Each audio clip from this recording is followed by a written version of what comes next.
অবগত আছেন যে আজ ষষ্ঠ উপজেলা পরিষদ নির্বাচনে যে প্রথম পর্যায়ের ভোট গ্রহণ সেটা দেশব্যাপী অনুষ্ঠিত হচ্ছে। র্যাব ১৪ ব্যাটালিয়নের আওতাধীন শেরপুর জেলার দুটো উপজেলায় এই নির্বাচন অনুষ্ঠিত হচ্ছে। তো আমাদের যে নিরাপত্তা ব্যবস্থা বা পরিকল্পনা সেটা তদারকি করার জন্য আমি বর্তমানে শ্রীবর্দিতে একটি কেন্দ্রতে অবস্থান করছি। আমি সকাল থেকে বেশ কয়েকটি কেন্দ্র ঘুরে দেখেছি। কেন্দ্রের আইনশৃঙ্খলা পরিস্থিতি স্বাভাবিক রয়েছে। ভোট গ্রহণ সংক্রান্তে আমি বিভিন্ন রাজ্যের সঙ্গে কথা বলেছি, দায়িত্বরত যারা অফিসার ফোর্স আছেন তাদের সঙ্গে কথা বলেছি। এখন পর্যন্ত কোথাও কোনো সমস্যা আমরা জানতে পারিনি। জেলা পুলিশের সঙ্গে সমন্বয় করে আমরা মোবাইল স্ট্রাইকিং হিসেবে দায়িত্ব পালন করছি।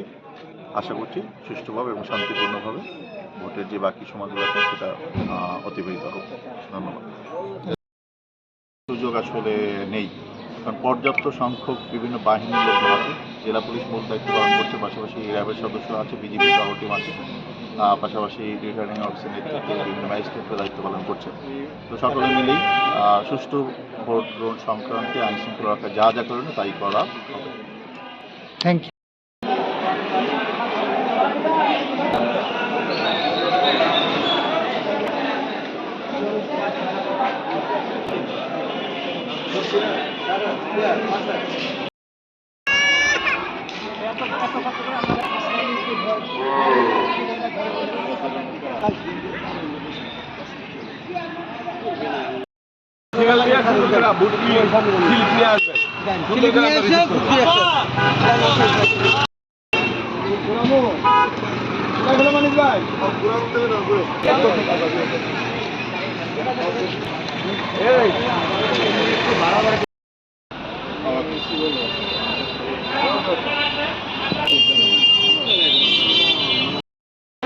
ভোটারই তো